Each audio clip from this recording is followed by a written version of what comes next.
السلام علیکم ورحمۃ اللہ وبرکاتہ۔ آج کی ہماری ویڈیو کا عنوان قرآن کا پیغام پارہ نمبر 2 ہے، جس کو ہم بآسانی اردو ترجمے سے سمجھیں گے۔ سورہ بقرہ آیت 148 نیک کام میں آگے بڑھا جب مسلمانوں کے لیے بیت المقدس کے بجائے بیت اللہ قبلہ مقرر کر دیا گیا اور یہود انصاری قبلے کی تبدیلی پر اعتراض کرنے لگے، تو مسلمانوں کو یہ ہدایت دی گئی کہ ہر مذہب کے لوگوں نے اپنے قبلے الگ الگ بنا رکھے ہیں، ان سب کو ایک قبلے پر جمع کرنا تمہارے لیے ممکن نہیں، لہٰذا اس بحث میں پڑنے کے بجائے اپنے نامی اعمال میں نیکیوں کا اضافہ اور بھلے کام میں ایک دوسرے سے آگے بڑھنے کی کوشش کرو۔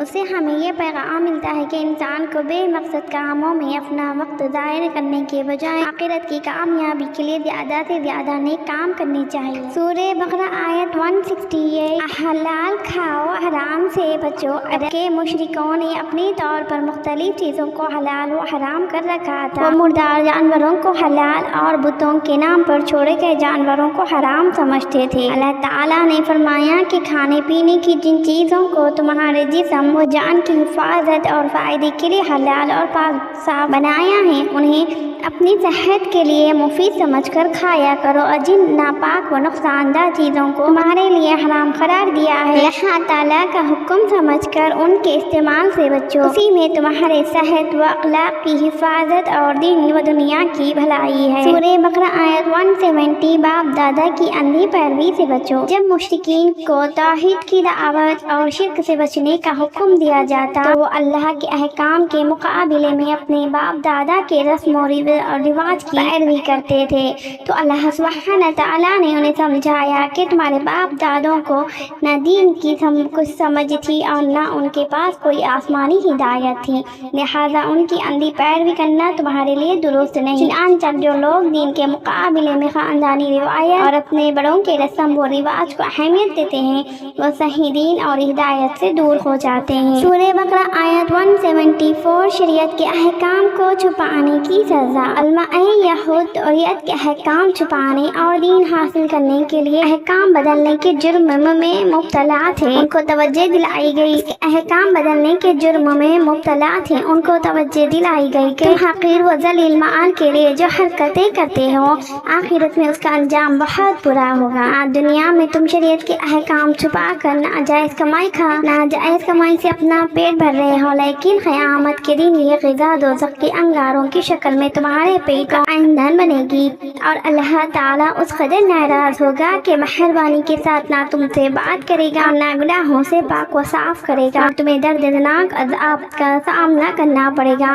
اللہ تعالیٰ قرآن کریم کی تعلیمات کو چھپانے اور اس کے احکام بدلنے کے جرم میں عظیم سے ہم سب کی حفاظت فرمائے۔ سورہ بقرہ آیت 177 اصل نیکی کے کام۔ یہودی مغرب کی جانب اور انصاری مشرق کی جانب رخ کر کے عبادت کرنے کو اپنی تجارت کا ذریعہ سمجھتے تھے، اور حضور صلی اللہ علیہ وسلم پر ایمان اور اچھے اعمال و اخلاق کو نجات کے لیے ضروری نہیں سمجھتے تھے، اس لیے انہیں نصیحت کی گئی کہ مشرق و مغرب کی جانب رخ کر لینا ہی کافی نہیں، نیکی کے اہم اور ضروری کام یہ ہے کہ تم اللہ سبحانہ تعالیٰ آخرت کے دن، فرشتوں، تمام آسمانی کتابوں اور نبیوں پر ایمان لاؤ، پھر ایمان کے تقاضے اور اللہ کی رضا کے مطابق رشتہ داروں، یتیموں، غریبوں، مسافروں اور سوار کرنے والوں کی مالی مدد کرو، ساتھ ہی ساتھ نماز اور زکوٰۃ کی ادائیگی کا اہتمام کرو اور اپنے عہد و پیمان کو پورا کرو، اور مالی پریشانی، جسمانی بیماری اور راہ خدا میں دشمن کے مقابلے میں صبر و استقامت اختیار کرو۔ تم نیکی کے ان تمام کاموں پر عمل کر کے ہی سچے پرہیزگار بن سکتے ہو۔ سورہ بقرہ آیت 183-184 روزے کے احکام۔ اللہ سبحانہ تعالیٰ نے روزے کی فرضیت، حکمت و مصلحت اور بعض ضروری احکام بیان فرمائے۔ نمبر 1، روزہ اسلام کے 5 ارکان میں سے ایک رکن ہے۔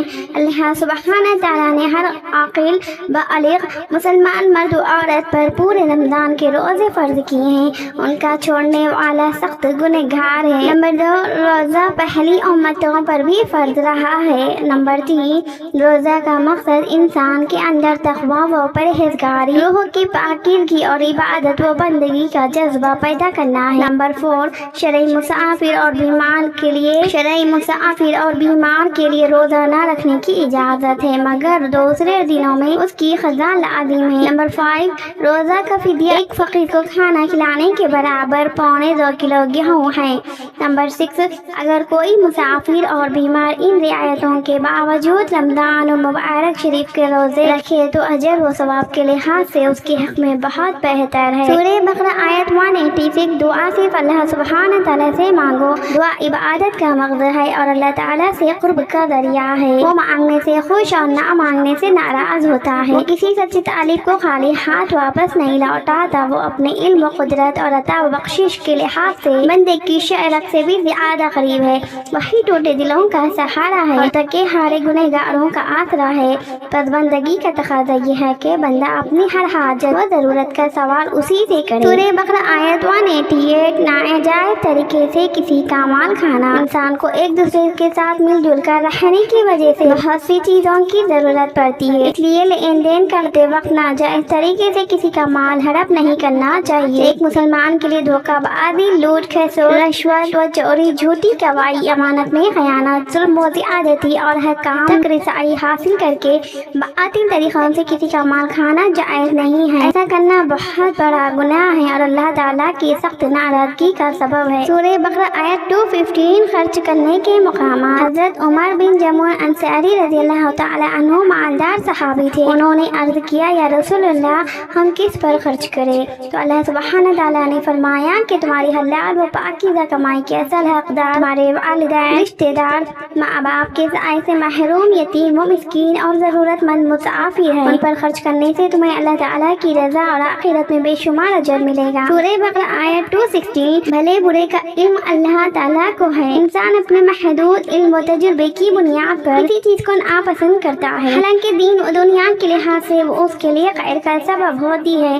اور کبھی کسی چیز کو پسند کرتا ہے مگر انجام کے اعتبار سے وہ اس کے لیے نقصان دہ ہوتی ہے، کیونکہ انسان کو اپنے بھلے برے کا صحیح علم نہیں ہوتا۔ اس لیے عقل مند شخص وہ ہے جو اللہ کی ذات، اس کے علم اور بتائی ہوئی باتوں پر پورا یقین اور بھروسہ کرے اور خیر و شر کے بارے میں اس کے ہر فیصلے کو دل و جان سے قبول کرے، اسی میں اس کے دین و دنیا کی بھلائی ہے۔ سورہ بقرہ آیت 219، معاشرے کی غربت کا حل۔ اسلام چاہتا ہے کہ دنیا سے غربت و افلاس کا خاتمہ ہو جائے۔ کوئی شخص غربت و فقر کی بنا پر خودکشی، زناکاری، چوری، ڈکیتی اور شرمناک حرکتیں کرنے پر مجبور نہ ہو۔ اللہ تعالیٰ نے معاشرے سے غربت ختم کرنے کے لیے یہ اصول مقرر فرمایا کہ ہر شخص حلال طریقے پر مال و دولت حاصل کرے اور اپنی جائز ضروریات پوری کرنے کے بعد باقی مال ضرورت مندوں میں تقسیم کرتا رہے۔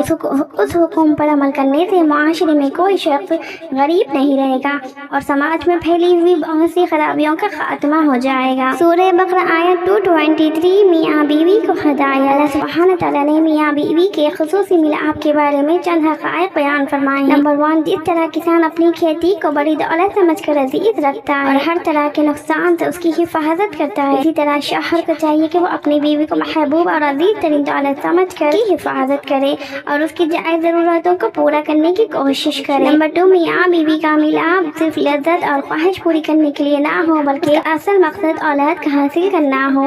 نمبر 3، شریعت نے جس مقام پر صحبت کرنے کی اجازت دی، اس کو چھوڑ کر خلاف فطرت مقام میں اپنی خواہش کو پورا کرنا ناجائز و حرام ہے۔ سورہ بقرہ آیت 238، نماز کی اہمیت۔ اللہ تعالیٰ نے ہر عاقل بالغ مسلمان مرد و عورت پر 5 وقت کی نمازیں فرض فرمائی ہیں اور وقت کی پابندی کے ساتھ نمازوں کو ادا کرنے کا حکم دیا ہے، اور چونکہ اثر کا وقت کام کاج کاروباری مصروفیت کا ہوتا ہے، اس لیے خاص طور پر اثر کی نماز کا اہتمام اور ساتھ ہی نہایت سکون و وقار اور حضور قلب کے ساتھ اللہ کے سامنے کھڑے ہو کر عبادت کرنے کا حکم دیا ہے۔ سورہ بقرہ آیت 243، موت و حیات اللہ سبحانہ تعالیٰ کے قبضے میں ہے۔ ہمارا عقیدہ ہے کہ زندگی اور موت اللہ کے قبضے میں ہے۔ اللہ کی مرضی کے بغیر نہ کوئی دنیا میں